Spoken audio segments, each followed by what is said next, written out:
So Martin, I don't know if you've listened to the podcast, but I'm on season 2. And so Right. you're, I think you're maybe my 13th guest. Okay. Yeah. And so the podcast has become a really good resource for people. People listen to my podcast and learn about other people's journeys and the things that they're interested in. And Right. so I felt like it was really good to have you come on because you have such a wealth of knowledge in areas that I see are becoming more and more popular and more needed. I don't know if you agree with that, but I mean, I see it all over the internet, and I don't know if it's just the circles that I'm hanging with, but astrology has become again, it feels like there's a resurgence in that, and also dream analysis and Jungian stuff. I mean, I feel like there's a lot more conversation that I'm witnessing about Jung and his wisdom. So. Absolutely. It seems that a big portion of Jung's work was meant for us. Yeah. You mean for these times? Yeah. I think that Jung wrote, there's many passages in Jung's writing that makes you feel like he's writing for what we're going through right now. And he had that realization, although, I don't think he was presentient, but Liz Greene uses a beautiful analogy in her book on Nostradamus, and she calls Nostradamus the keeper of the vine, and the keeper of the vine being a symbolic, because when a culture moved somewhere, like the Italians, when they came to California, they brought their vines with them, Mm-hmm. So keeper of the vine, it's a keeper of the tradition of mysticism. And Jung was very much a keeper of the vine. And he passed on a vine to us that, took its root in ancient history of man. And he took it from so many different people in his studies. If anything, Jung, was a prolific writer and a prolific lecturer and a prolific analyst as well. But if anything that defines him more than anything is that he was a student. Yeah. And there was no one, there is a capacity for studies is unmatched in terms of, the man's library and what he read and what he understood, because when you read his work, you go, wow, you meet so many amazing people when you read Jung. But reading Jung is not so easy, but yet, yes, anyway, that was a digression. No, it's perfect. It leads me into the question, Martin. I mean, I know that you've been studying Jung and his works for a long time, but how long have you been studying his works, and how did you come to studying Carl Jung and Well, when I lecture for Jungian societies, I tell the people in jest that I came to Jung through the back door. I don't really belong lecturing in Jungian societies, and yet I don't have an educational background. I'm a high school dropout. I never fit in. I always lived on the margins of society. I have, no university degrees. No, I don't even have a high school degree, so diploma. So I don't really belong, but my passion for study, and mostly it's, in an effort to resolve my own neurosis, and so, my history with astrology and with Jung, I guess with astrology comes earlier. I started studying astrology seriously when I was 28 on my Saturn return. And though the astrology was a background to my ongoing career as a restaurant manager and a cook, and I've had many restaurants in my life, and so restaurant life was vegetarian restaurant life was my life.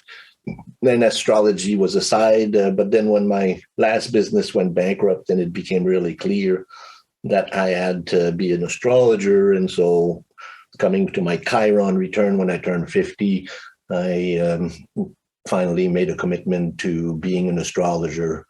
And then it's when I dove into actually doing analysis with people, because astrology is, in a sense, Jungian analysis. It is psychological analysis. It is psychotherapy in probably the highest function, because when you have a chart, what you have is you have the map of the psyche of the individual.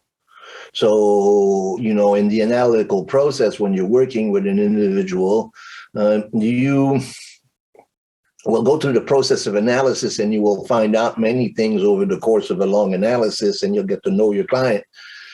When you drop into analysis and you have a chart, all of a sudden you have an objective standpoint to look at, and then you have something to guide your analysis. And so in a very short time, and with a person, you can bring out cathartic reactions in people. You can break down people, and you can just bring out the information that they've been seeking through years of work. The astrology will reveal it right away. And that's why I really needed to study Jung once I discovered that, because astrology can do that whether you have Jungian training or not, or psychological training or not. It's what the great danger of it is that, you can trigger a psychosis, you can trigger a full-on breakdown to an individual. And that's what happened to me in my early career. I was triggering breakdowns in people, and I was experiencing things that really I wasn't prepared for. And so then that's what drove me into studying Jung passionately. I'd been studying astrology from Liz Greene, who is a Jungian analyst herself. So I was introduced to Jung through her work. But when I dove into the process of actually doing analysis, then it became really clear that, hey, you got to study Jung. And so then I think I'm on my third way through the whole collected works now. I was just going to ask you that. Yeah. And so he's got, how many, is it 14 works? 18 volumes. 18 volumes. So for individuals that are, don't really have an understanding of astrology, or, I want to say they have a very watered down understanding of astrology, as we have in our pop culture horoscopes, right? The daily horoscopes. And I feel like that when people hear astrology, that's what they think of. Not everyone, but some people, right? And it's been seen as a bit of a fun thing, right? Like, oh, astrology, like, what's your daily horoscope? I know personally, I've had my chart read by you, and I know that there is a much deeper system going on with astrology. And so I'm wondering if you could explain to someone who is ignorant around astrology, how would you explain to someone like how astrology works and what it is and it as a science? That's a difficult question, and we could do a whole podcast just on that question. I know. But to attempt to answer it briefly, in one of his lectures, Jung talked about, he said, many of you have heard about astrology, and many of you would be surprised that a psychiatrist like me would be speaking of astrology. But really, astrology is so wired into you that even though you have no conscious understanding of it, it is wired in the very experience of the human soul. Astrology is the very first method of psychology that the humans had. And it's metaphorical in that really, if you look at the early human experience, there was no GPS. If you were going to find new lands, if you were going to go anywhere, you looked at the stars to guide you. And you looked at the stars to map out. And those cultures who developed an understanding of the skies were the cultures that really were the prominent cultures in the early development. And not only was astrology popular in the basin of our culture, the basin of the Western culture, Greek, the Greeks and the Northern African, the Egyptians, those cultures that we get a lot of, our myths from, but also all the different cultures had an astrology. The Chinese had an astrology, the Mayans had an astrology. Even our native people here, looked at the wheel of time and looked at the wheel, the medicine wheel. These are all astrological symbolism, mandala symbolism. And so these things are as old as man, and they're contained within what Jung would call the collective unconscious. And so then these roots are deeply there. Now, in our pop, I call it pop astrology, we are confronted with these things, and they pluck strings that have their roots in our very ancestral line. We may have a great grandmother that studied astrology. We may have, so these things pluck chords, and sometimes we'll talk about a sign or we'll say something, and we open up a door, a hallway to wisdom that. So then, just speaking of the mythology of astrology in terms of the signs and or the archetypes, the planets, these are living myths that very much we are redefining. And so then wherever you touch, you kind of experience the eternal, the I want to say the eternal wisdom of astrology. It's almost like a religious system. You plug yourself in, and you get a shock. And so then you get some light. So and so that's a phenomena. And even when Jung was writing, Jung in his work started studying astrology when in his early 20s. Mm-hmm. There's a lot of people don't know this about Jung. Like Jung, especially, in my degree and stuff, Carl Jung is known for his theory on the collective unconscious. And there's some kind of key pieces that they talk about with Jung, and then they stop there. They don't talk about his interest in astrology or his interest in alchemy.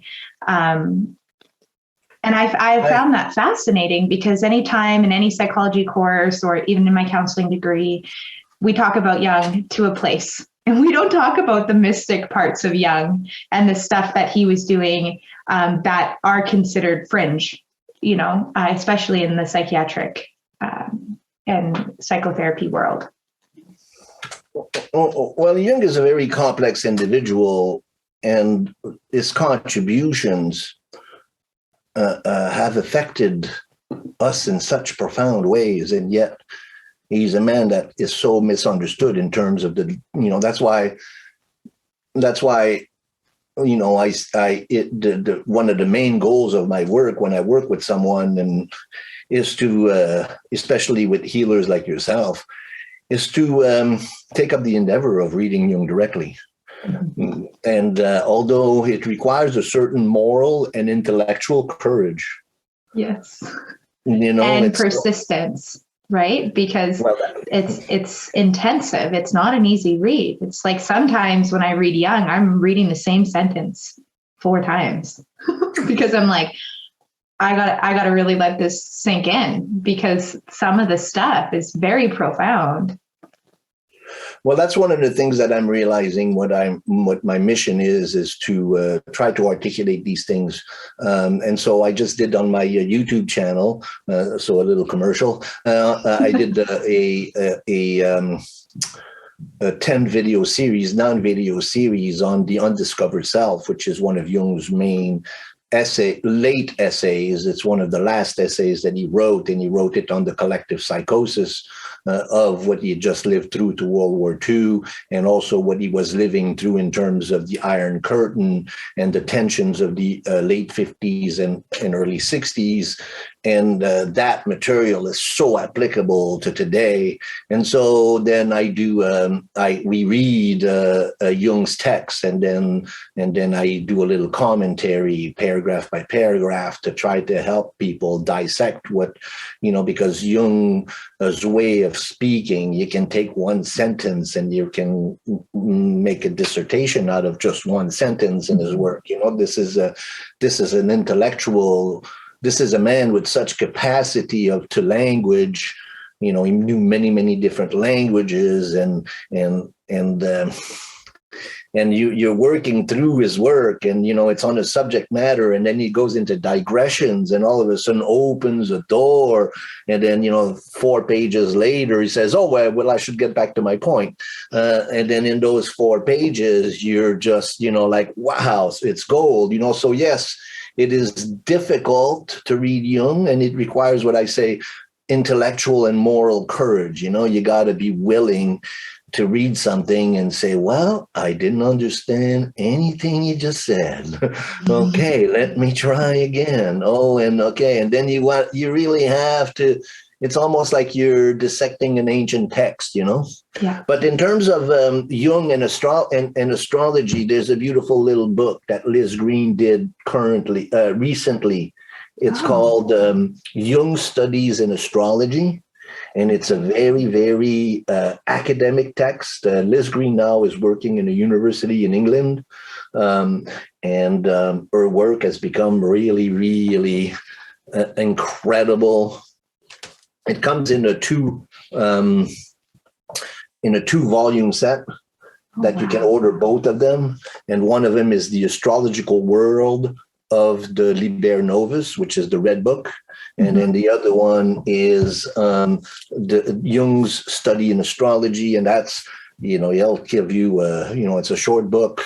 But again, Liz Greene is the same way, and I think anybody who really dives deep into the psyche, their work is not so approachable, because in essence, in order to read it, you got to do the work of integrating what it's saying. And so then you'll find that you read something and it throws you off into a depression, and then all of a sudden you're working through it. And that's what my experience with reading Jung is, that whatever I was ready for next would show up on my library, And so at the beginning, as I was collecting the collected works, 1 volume at a time, it was, bits and pieces, and I was reading this and I was reading that. And then I was, next book, I got to get this one. And whenever the next book was ready, only this year did I really make an attempt at reading everything in order. And reading everything in order from the beginning to the end is just a remarkable experience. But again, it's something that you will have to educate yourself to. And so that's what I'm attempting to do. I'm going to do my next video series will be on dream analysis, one of his last essays on dream analysis. And so blah, blah, blah, blah, blah. Yeah, no, not blah, blah, blah. It's amazing. There's, a lot of different things came up for me there, but just getting back to the astrology, the astrological piece, I know that I've worked with you, and the analysis, the thing about astrology that I didn't quite understand until I had my chart read was that looking at the planets as archetypes and how they show up in our psyche and in our lives, and seeing that, how do I want to explain this? That we're not just talking about a planet. We're talking about something that has an archetype, that has properties is characteristics and like how those planets show up in your psyche, in your life. And one of the ways that I've, I guess, organized it in my mind, and I'm not saying that this is accurate, but I am a type of person that tends to want like some sort of scientific explanation. It's like I want this like grounded proof of something, right? And I understand that there's limitations to that. But one of the ways that I've been able to reconcile this with astrology is I think about like, obviously these planets have impacts on the natural world. You know, we think about the moon, simply the moon has an impact energetically on waves, on water, right, in the planet. So if you look at that itself and like look at how a full moon has an impact on just the natural world, and then how could we not extend that into its impact on us energetically? And I know that's highly simplified, but I'm just saying, like, for me, that's a way that I'm like, well, obviously these planets are forces of energy that have an impact on us. I don't know what you have to say about that, Martin, but I wanted to bring that up. Well, there's lots of doors there that I could walk through and talk for quite a while, but let's begin from the beginning. Well, you know, I think that in the history of the human development, you know, what one of Jung's main complaints about the modern man is that modern man is unhistorical. He has no connection with history. But if you think about it, everything about our culture, the very basics of it, how we celebrate birthdays, how we celebrate Christmas, how we celebrate Easter, how we celebrate now more and more the equinoxes and the solstices, how the days of the week are named after the planets. Monday is Moon Day, Tuesday is Mars Day, you know, Friday, Venus Day, Saturday, Saturn's Day. And these things go back in history and all the months and all of the way the calendar is formed. That's astrology. Everything that we do is based on astrology. The way the Easter is calculated is it's the first Sunday after the first full moon of spring. You know, people don't know this stuff though. Well, that's what I mean. Yeah. Modern man is unhistorical. It doesn't understand the very foundation of this incredible experience that has been the human experience. And that astrology has been with us from the beginning. You know, it's the witness. And it's a system that is symbolic. So one of the things that you were saying is so why do they have such, why do these myths and these archetypes have such compelling powers upon us? There was an early Christian, Origen. Origen was an early Gnostic Christian, and he said, no, that all these stars that you see, they're also within you. And that's like at the beginning of Christianity. This is right, right at the turn of the age of Pisces, beginning of the age of Pisces. These things were well understood, even in the Catholic and the Christian religions. And of course, in Islam and Buddhism and Hinduism, astrology plays a big part in the mythology. So, but how do they actually, so how do we understand it from a empirical perspective, scientific empirical perspective? And so that's what's really important to understand about Jung versus other great thinkers. Jung was a doctor. He looked at psychology as the doctor of the soul. To him, psychology was psyche, the knowledge of the psyche. In modern psychology, we have psychology without soul. Yes. There is no soul. And because so we're talking a lot about cognitions, like in psychology, it's a lot about like thoughts and cognitions and rationalizing things. It's like it really brings us often, and this is shifting as well, I can say, but the psychology has been focused on the mind, not the soul. The mind. Absolutely. And in, because Jung was one of the founding fathers of psychology, of modern psychology, with Freud, in reading Jung's early work, you really get to hear that. But I wanted to bring out the point of one thing that Jung uses, a phrase that Jung uses a lot, which is very relevant. And I find myself using that a lot in personal analysis with people in explaining the influence of the planets. Jung used the phrase psychic economy. Psychic economy, okay. Psychic economy. So in the psychic economy, so meaning that really within your own psyche, there are different forces at play that are symbolized either as creative functions but he said the best way to understand the psychic economy is to realize that there are archetypes within your psychic economy that affect you. So there's the mother archetype. There's the father archetype. There's the divine son. There's the beautiful daughter. These are all experiences that are wired in us as psychic dominance, he calls them, right? So the mother archetype. So you are a mother. You experience being mothered. You experience mother. That is an archetype within you. And it has an ancestral connection from all the mothers in your ancestral line. Right.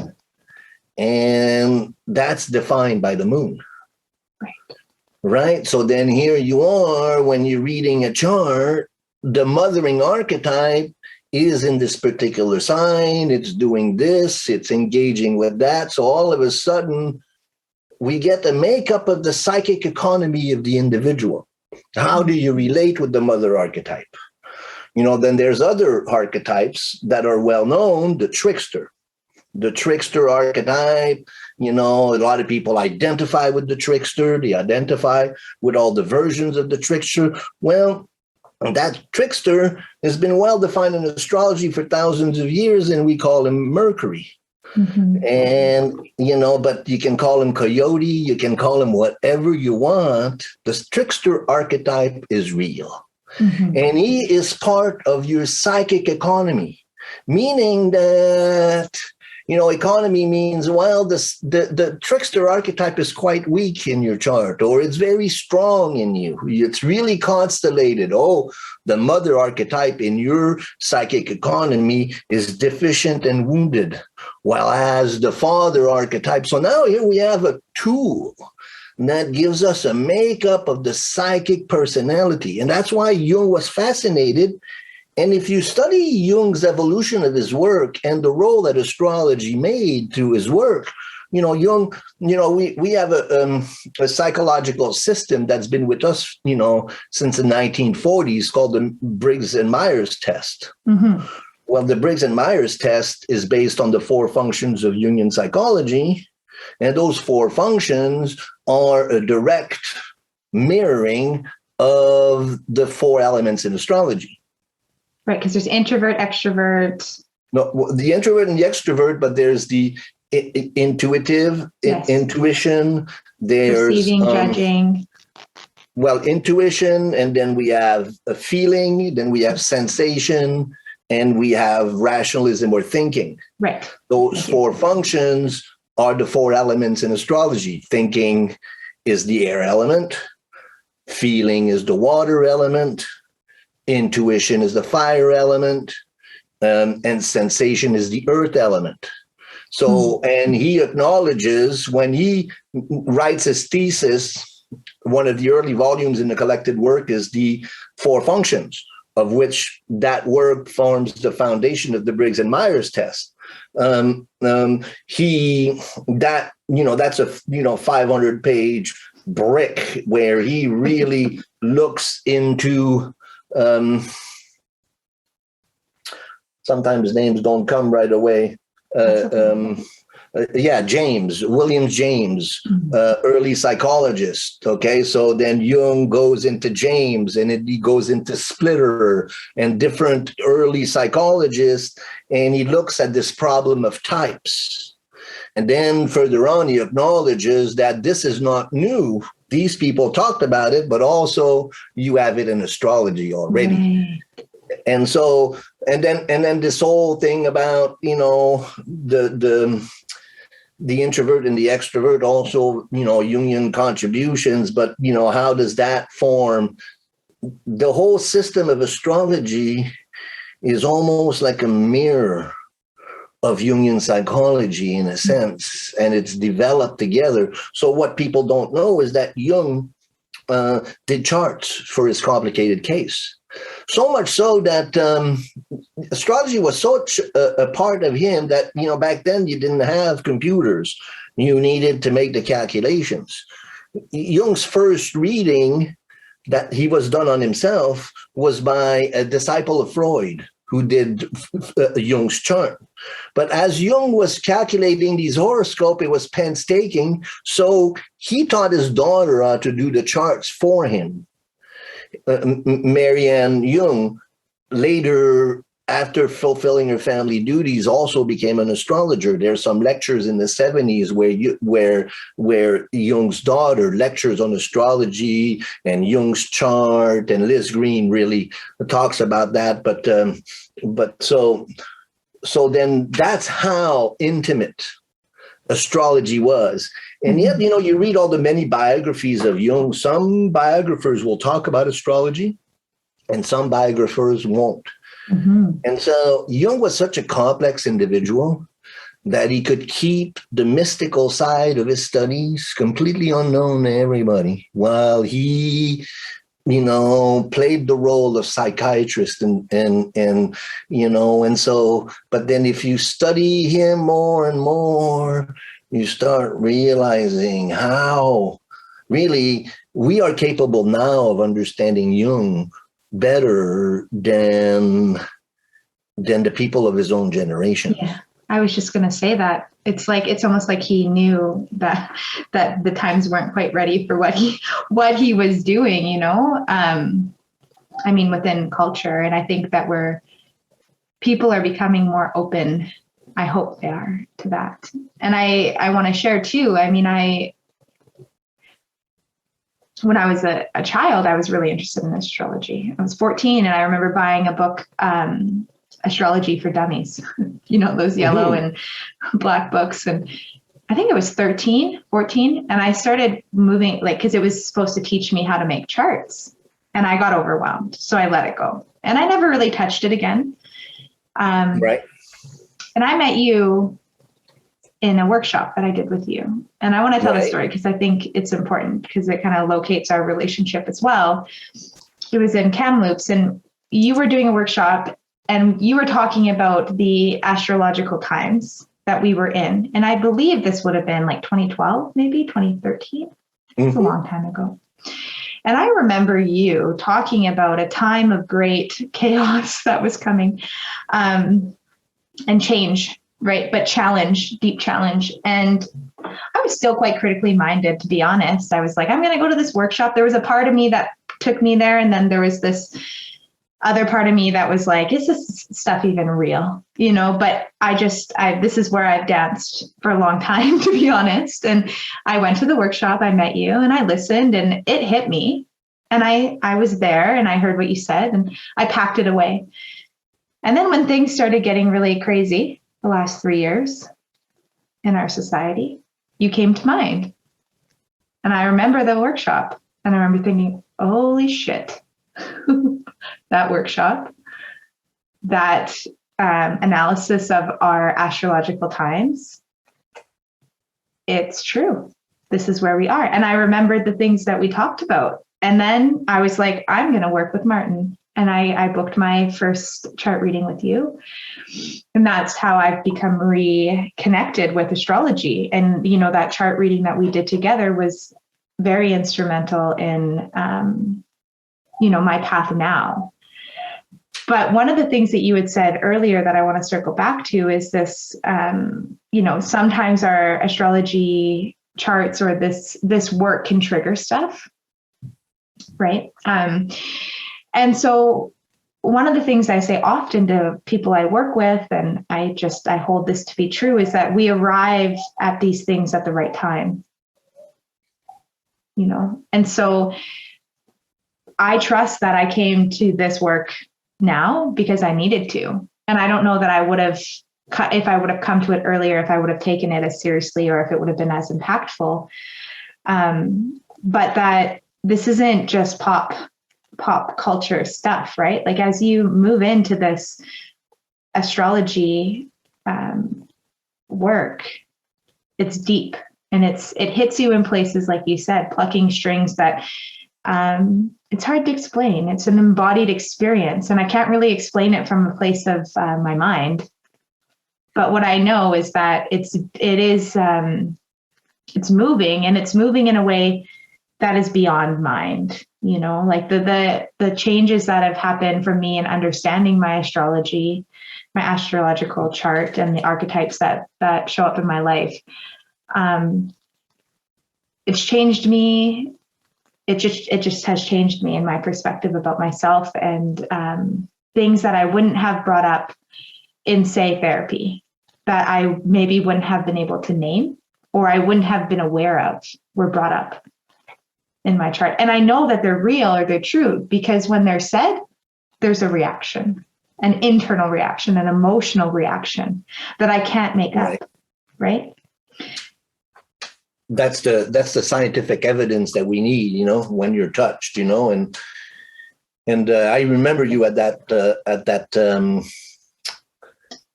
lecture, and I remember how wide-eyed you were, and how blown away you were, and how moved you were by it. But in my work, I find this experience a lot too, and I find also that this crisis was amazing for my business.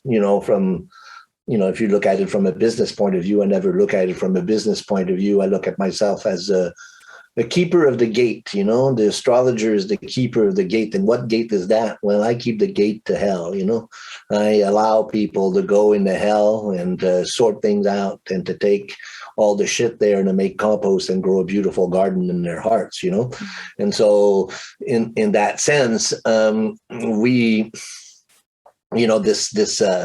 this crisis, people said, "Oh, wow, you remember that freak? Yeah. Well, he was right.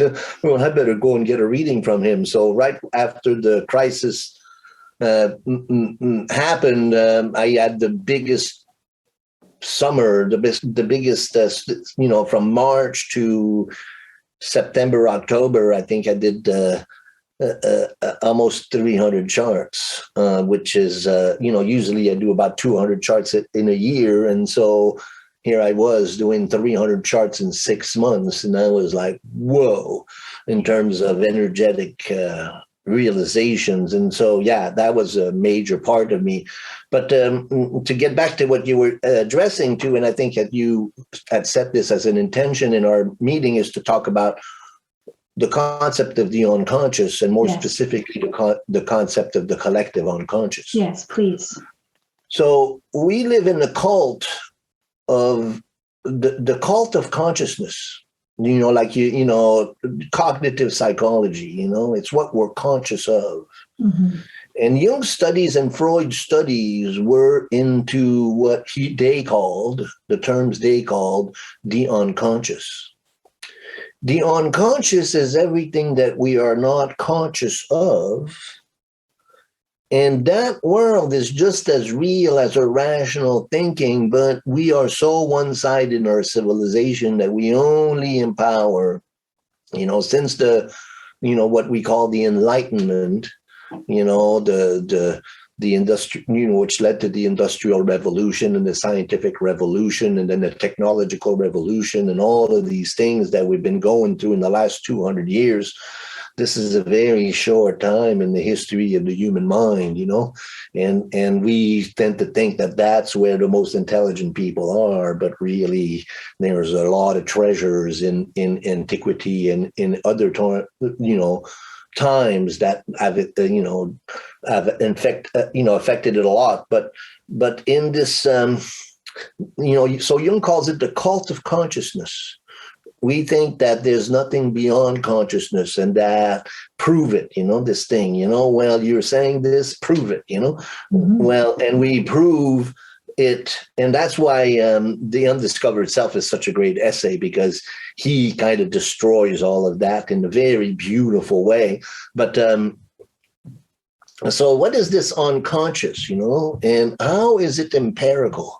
How is it formed, and what does, so that's what Jung's studies were into, and so what astrology does, the astrological system is a symbolic system that approaches the unconscious, just like a religious system would be. A religious system is a way of approaching things that we cannot, prove.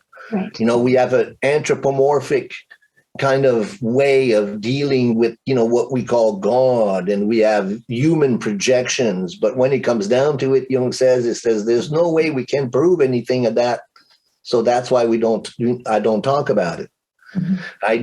I don't talk about, Jung, in studying Christian mythology and all of the other mythology and astrology and like that, doesn't seek, he looks at it as contents of the unconscious and looks at it as scientific evidence. That's what led him to work with dreams. Dreams became to him the most important voice of the unconscious. But also he saw mythology, fairy tales, all of these things that address something that cannot be proved by a rational mind, but that still have tremendous effect on us. The world of the archetypes, and all of these stories, they point to something, when we talk about magic, when we talk about ghosts, we talk about spirits, we talk about gods, we talk about planetary archetypes. Jung just called that, give it a scientific word. He called it the unconscious. Okay. And then he made two references. He made references to the personal unconscious, what's mine and what's unconscious in me, and how do I develop a relationship with that. But as I dig in my personal unconscious, all of a sudden I discover layers that are collective. And when it comes down to it, these collective layers are there for all of us. So then that's Would that be like symbols? Well, yes, symbols, but layers. Jung had a dream that he shares in Memories, Dreams, and Reflections. And if you're interested in this work, and want to come into Jung, the best way to get into Jung to begin with, and it's a difficult book to read, but it's Memories, Dreams, and Reflections. And it's an autobiography written at the end of his life, where he tells his story of his life through his dreams.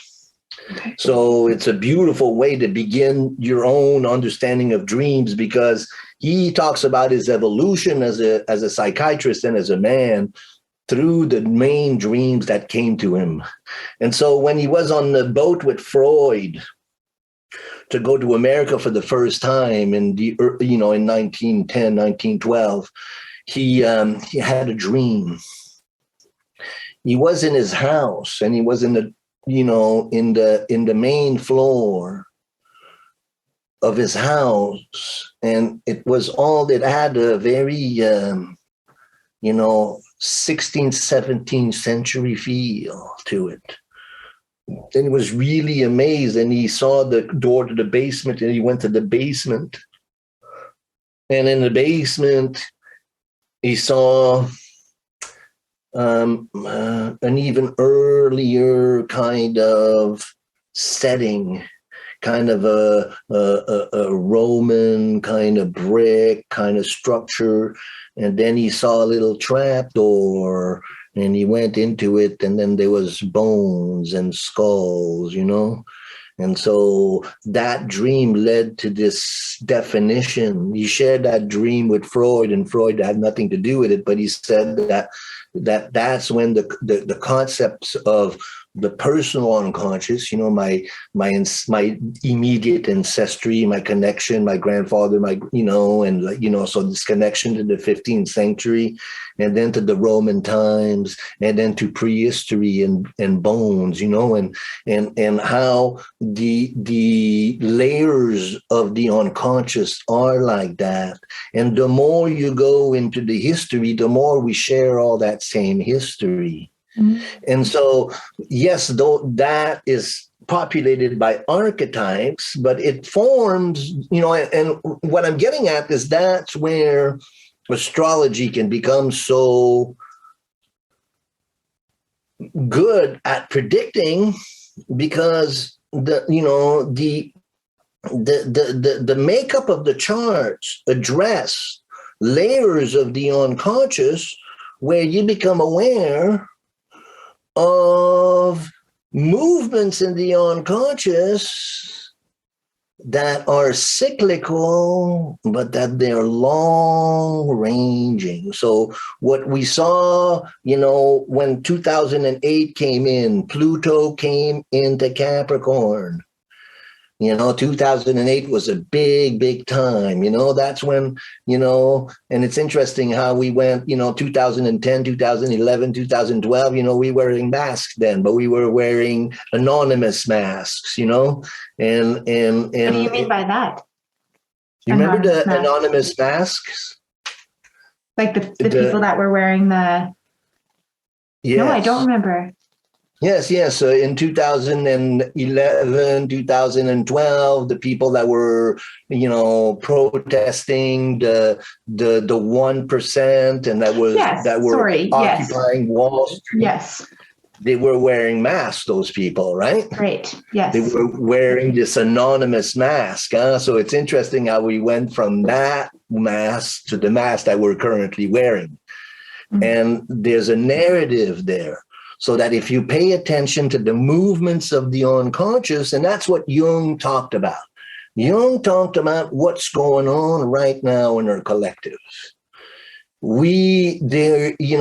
the end of the Undiscovered Self, Jung talks about this inner man that is rising within us, that is becoming real. And I think that that's really what's going on in our collective psychosis right now, is that there's an awakening. It's a deeply painful awakening of that inner man within us that wants to be lived.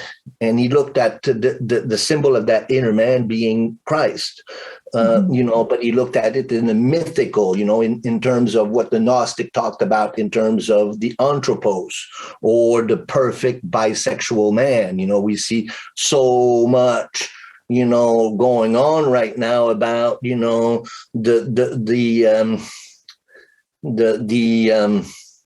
bisexuality that is all within us, where we have a masculine and a feminine, so much so that many young people don't want to be referred to as masculine or feminine. They want to be referred to as both.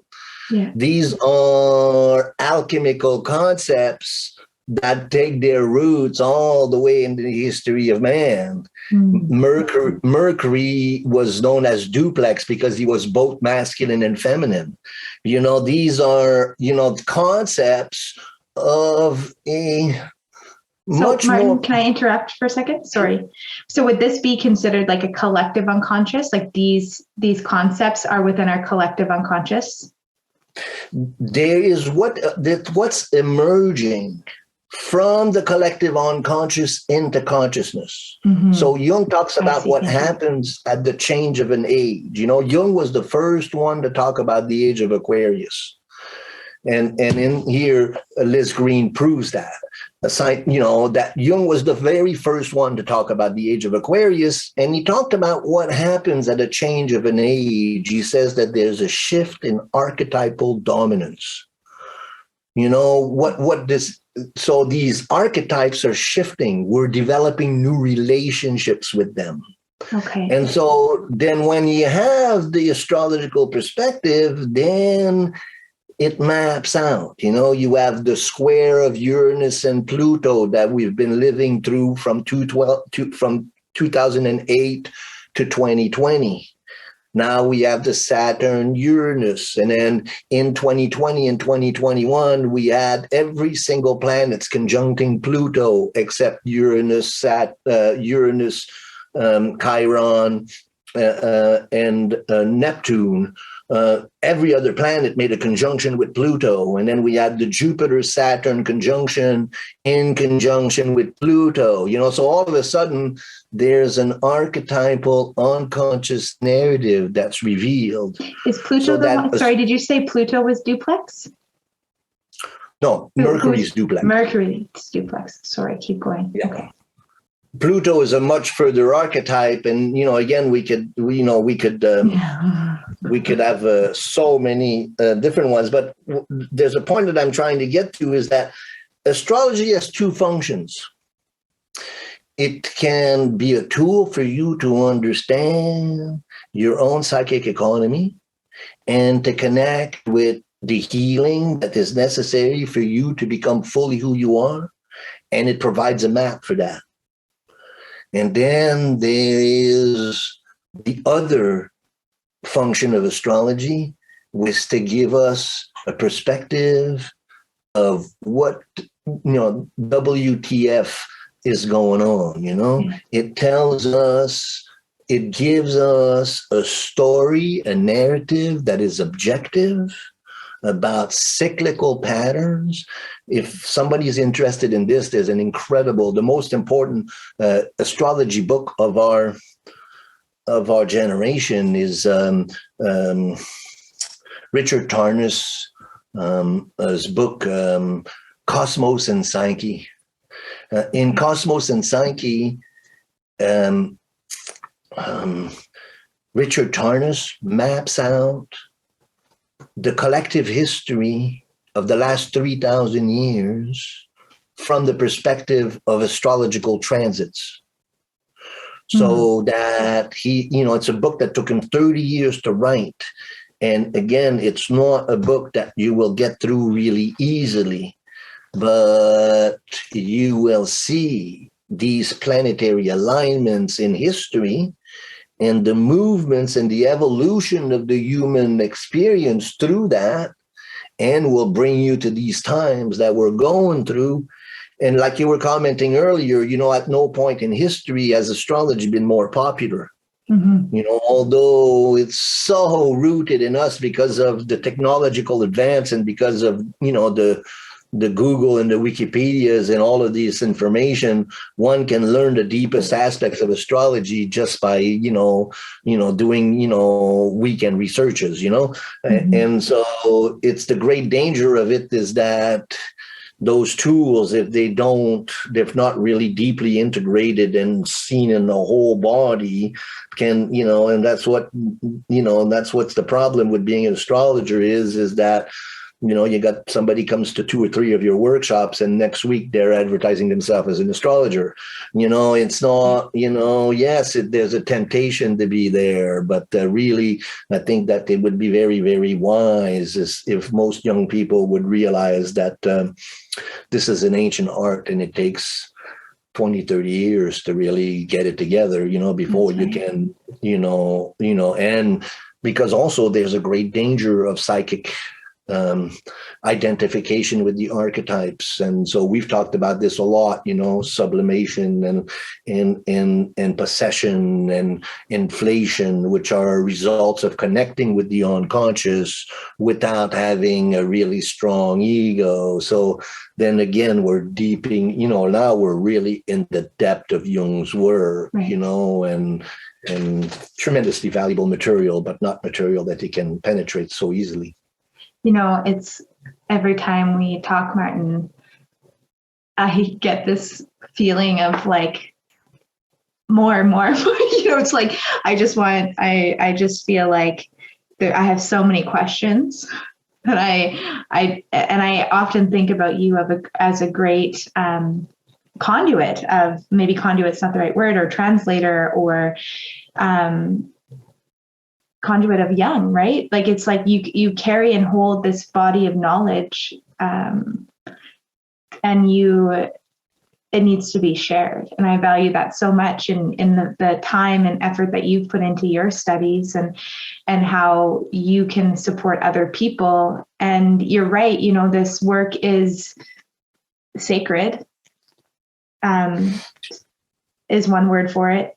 We need to be careful, cautious with it, because it's powerful. And it can create a lot of change, but it can also create a lot of breakdown. And you talked just briefly about the ego there, and I want to make a note. We're not going to dive into it. We could, but I just want to say, and you had brought this up in one of our talks together, but, having an ego isn't a bad thing. And there's a trend right now where people talk a lot about letting go of ego, like that the ego is the problem, right? But yeah. What do you have to say to that?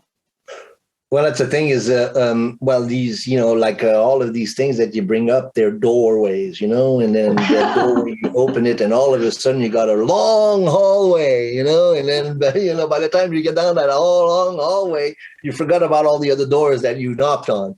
And so we'll just call it planting seeds, Martin. We're just planting seeds for people. Well, that's the first thing, and we've been talking about this before, and I kind of see this podcast as being the first of many. I'm hoping, that we can maybe choose a subject and really dive deep into it. But in terms of the ego, and this is, there's a part of Jung's work that addresses that. And if anybody's really interested in that subject matter, and that's when I look at myself as really is a gatekeeper, a doorkeeper, and that's the archetype of Saturn. Saturn is the dweller on the threshold, you want to know where that information is. Well, you go down that hallway, third door on the left, here it is, and so that book is The Secret of the Golden Flower. The Secret of Golden Flower speaks to something that's very, very important, very, very meaningful. That little book was printed in the 1940s, late 1930s, never been out of print. And it's a analysis. Jung co-works with, co-contributes, co-create with his good friend, Richard Wilhelm, who was the translator of the I Ching. And so Jung posthumously published the I Ching, which was Richard Wilhelm's masterpiece. And that is also a must in everybody's library, is the Wilhelm edition of the I Ching, an incredible book. But in that book, Jung warns, and also in other parts of his work, especially in volume 11 of the collected works, Psychology and Religion, East and West, in his commentary on Eastern religion, Jung talks about the great danger of this, and he looks at that point. Anyway, I'm not going to go too far down that hallway, but The Secret of the Golden Flower describes what happens to a Western person who approaches Eastern mysticism and who doesn't understand the roots of his own being and can become very dissociated by going to the East. And to not understanding the roots of those ideas. And then he points to the fact that the Eastern mind, the Eastern mind is a mostly introverted psyche who has done a tremendous amount of work through the millennia to really develop a relationship with the inner world. Mm-hmm. And so his philosophy is basically an introverted, whereas our Western history is an extroverted history. And the clash of the two and the employing, what happens when one takes Eastern philosophy without an understanding of what it means to introvert, we don't understand what that means. We talk about introvert, and when we talk about an introvert, we look at a kind of a dissociated, Quiet. Disconnected, neurotic individual who can't be socially engaged. Mm-hmm. That's not an introvert. An introvert is somebody who, builds his day is not on extroverted accomplishment, but on inner studies and inner work. And that, it's not that the intellect and the soul's not active. Actually, he's way more active than the person, and so the Eastern mind understood these things.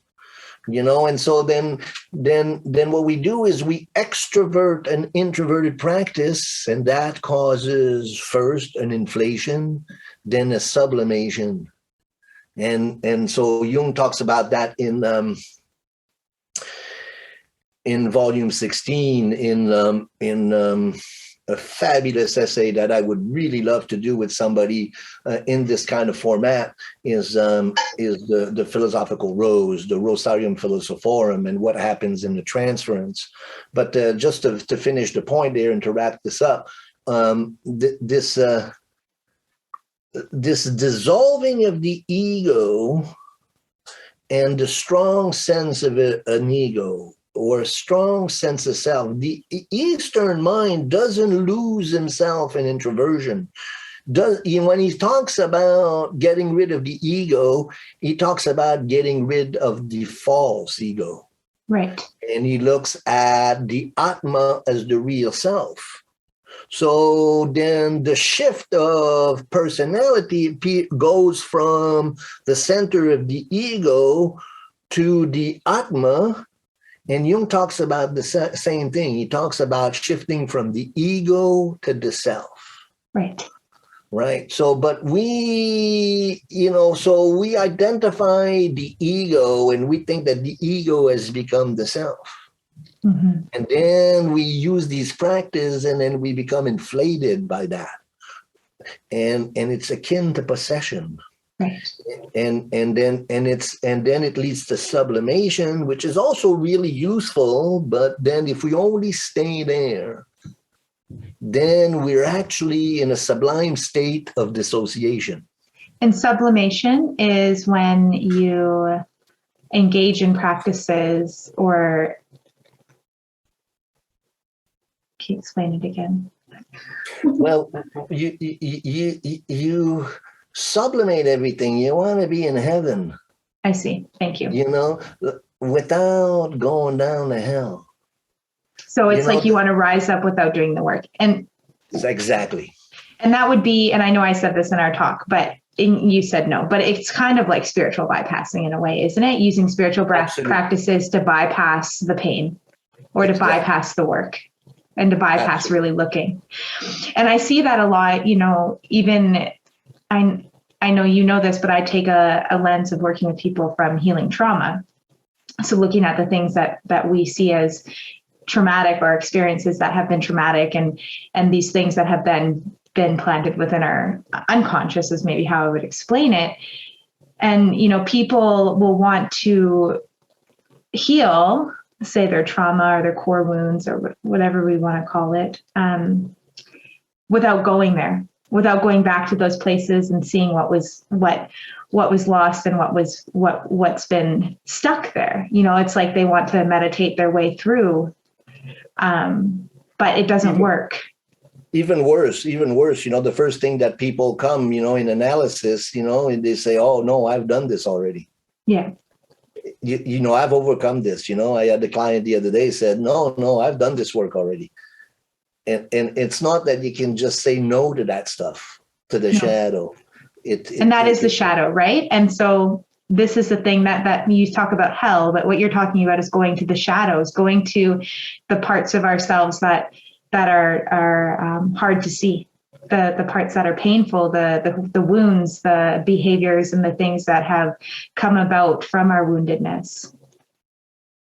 Absolutely. Yeah. Yes. And to die, and it's akin to really, exploring our neurosis and exploring our latent psychosis by allowing us to dive into it with the tools that we need, and with a strong ego And I think that that's really the myth of Christianity, bearing the cross, and the process of being crucified and of being reborn, Jung sees that as the alchemical process of the Negretto, what we do when we bear our own cross and we realize, that, my father was this and my father was that, and, he beat us and all, and grandfather this and all of that ancestral baggage. That's the cross you need to bear.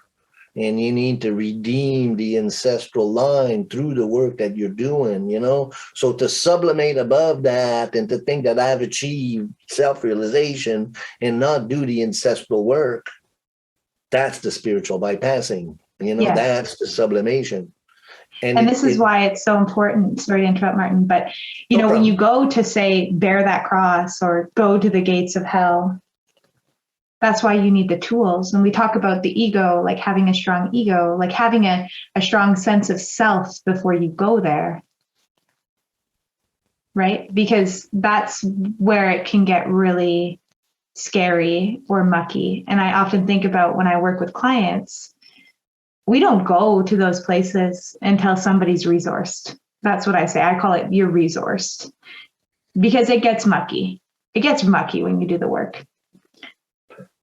And that's what happens in my work too, because, it's, the astrology can be violent, because it really will drag up, so it's not for the unresourced, and yes, you need to, but people, in our day and age and in history, people don't realize that the astrologer is kind of like the psychotherapist, We think that we just go to the astrologer once or every once in a while, and so that's the biggest challenge that I have, is to realize, and that's why now I'm integrating more and more dream work, but again, I'm my role is different, when people come to me, they want to know, and, so, you say, well, do you really want to know? Yeah. Well, here it is, and that can be shocking, but for the right person, like for yourself, that's really resourced. So that's why my work, it tends to be for those who are working with the work, and that points to something that you were saying earlier that I want to comment on. It really seems to me that we're in a process of redefining what psychology is. Yes. Yes, we are. And so that's the great work. That's the great task. Like this podcast, this work that we're doing, we're part of a greater movement that is an archetypal movement where the archetypes are seeking to be redefined through our work. Mm-hmm. And that's what we're doing. And that's the great mission of our times, the great need of this crisis is to rewire how we deal with death and how we deal with what the meaning of life is. And so it's a great time for doing the work. And I don't know, do you feel that more and more people really want to go deep and figure it out? Oh, absolutely. Absolutely. Aside from the work that I'm doing with people, I see it everywhere. People are wanting to heal. People are wanting to heal. And, but in addition to that, people are starting to question things too. It's strange times. It's different times. And I see the contrast between generations as well. It feels like people of my generation and younger are really in a place of wanting to like do the inner work, go to counseling, heal, ask the questions. But I also think that we're able to do that now because of the work that the people before us have done, right? There's a level of security that we have now, even though I say that knowing that right now there's not a lot of security. But I guess what I'm saying is that, my grandmother was highly focused on survival every day. So there wasn't space or time necessarily to do this work.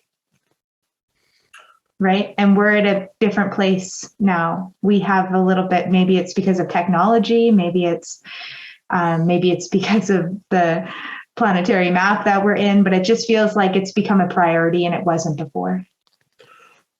Yeah, I fully agree. And I think that we're returning to times like, great grandmother and grandmother lived through, a time of necessity. We are. I think we're this definition, the psychological definition and the psychological model that we went into this experiment of, I mean, I think you can look at it, from like from the end of World War II, to now, in 70, 80 years, we've done so much materialistic progress, and yet we've become completely dissociated from what really truly matters. And intoxicated. Intoxicated, completely disconnected, dissociation. There are more suicide now. There's more loss of life due to hopelessness and drug addiction and alcoholism. We are facing dark, dark times, and the narrative is being exposed. And I think that that's really what's the sad thing about the narrative, is that we don't realize that this is not like an economic or a social crisis. It is a spiritual crisis. We have lost our compass. We have lost. We have, and Richard Tarnas makes that point beautifully in his book, the Cosmos and Psyche. He says, ever since the Copernican revolution, we are kind of, the Copernican revolution is this time in history where we realized that the earth was in the center of everything. And psychologically, we've been spinning out of control ever since. The Reformation and all of the changes that happened after that, And so then to be able to look at this from an historical perspective and to realize that this isn't about an economic crisis, this isn't about a health crisis, this isn't about, a social crisis, this is a spiritual crisis where the very definition of who we are is put in question. And that's the beginning and the end of Jung's contribution. That's his message. And that's why it's so important. And that's why also modern psychology has ostracized Jung, because he knew that, and what we see is, the same thing that's going on with the pharmaceuticals. Well, the pharmaceuticals have taken over psychiatry and psychology, and I've made them, and the universities, are evil partners in that dissociation, And Jung says something really interesting in his early work. He says, anybody who thinks that psychological illness is chemical based, he lives in the 19th century.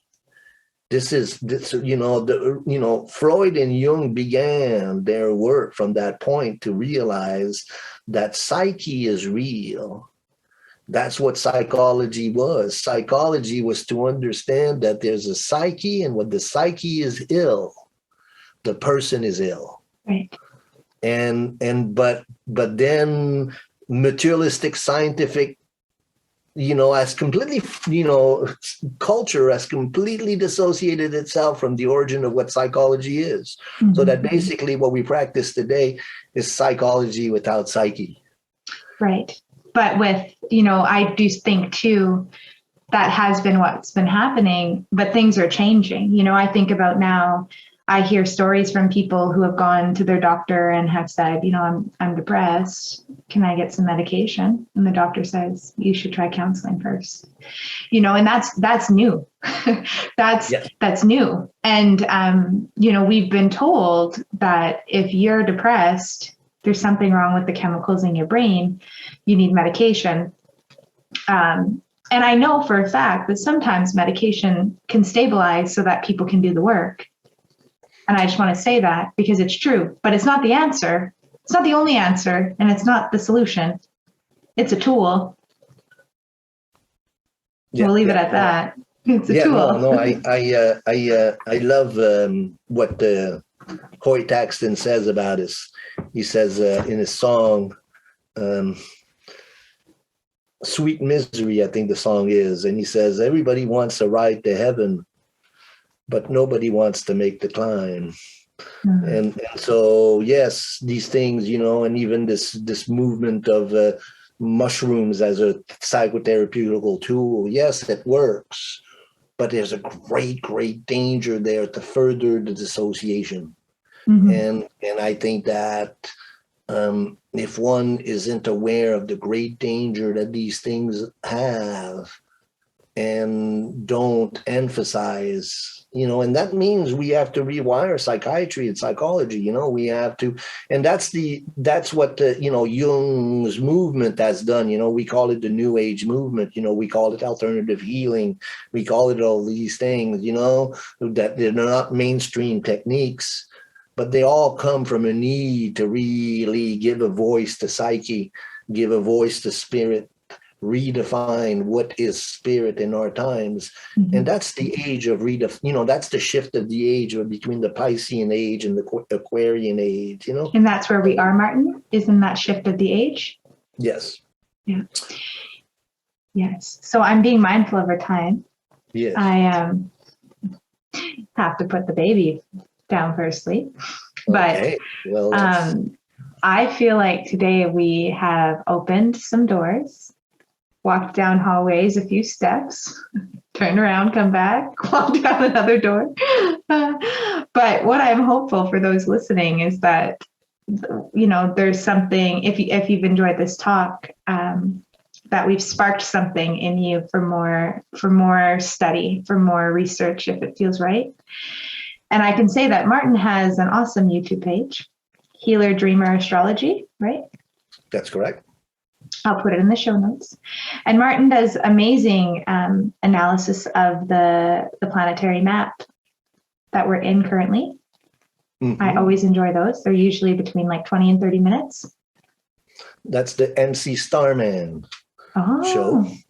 Yes. And that's on that page though. Yes, MC Starman, and then I have this new one, the Undiscovered Self, which is a really beautiful study. I recommend you get the book. It's a little book, and then at the second half of that book is a beautiful, beautiful series of chapters on dream analysis, which I will be doing next as a video series. And we didn't even touch on your dream analysis, sorry, but maybe that's going to be another talk, because that's the work I've done with you mostly has been dream analysis, and I've found that very fruitful. Well, the synchronicity that happens between dream analysis and astrology, and using those tools to support your practice as a psychotherapist, as a counselor, as an analyst, that's what my work is about. I mostly work with people who have a strong sense of the work that they do in this world and who need some additional tools. And so that's what the Healer and the Dreamer Astrology is about, is learning to mix synchronistically the astrology and the dream analysis, and to add those two tools to your bag of tools. Yeah. So please, people, reach out, and it would be great to continue this work that we're doing. Yes, and you also do individual astrology sessions and dream work sessions, and I just want to note that. So I will link Martin's YouTube page, and then we've talked about a few books today, and I will also write those in the show notes for those of you who are interested. And I have no doubt that Martin will be back. There's some unturned rocks or unopened hallways here that I want to open with you. So thanks for being here today, Martin. I always enjoy our talks and really value you. Thank you for having me. I feel so inspired by this little talk, and we've been talking about this for a while, so it's actually real. Yay! Yeah, it's happening, and it will continue to happen. And I'll have you know that this morning I was like frantically Googling ways that I could get all of the Jungian volumes. I was like, I need these now, and then realized like that's a hefty penny. So just sharing that I'm going to start diving into some of this reading myself as well. You can shop for them in used bookstores. That's I've how I tried. got most of mine. Just use bookstores, just in the urban centers, and usually the right volume shows up. But also, it depends on where you are and what you want to start with in terms, and then I can also help you, guide you in your studies, what would be, and then the ones that I mentioned today, The Secret of the Golden Flower, you'll get a lot out of that. And volume 16, The Practice of Psychotherapy with the I started essay. that one. Oh yeah, how's that going? I have. It's so good. I stopped at a certain place because I ended up getting pregnant and my study stopped. But I remember reading that and having some big, like, whoa moments. So yeah. That shit's very gold. practical. Yeah. Thank you, Martin. I hope you have a lovely day, and we'll touch base soon.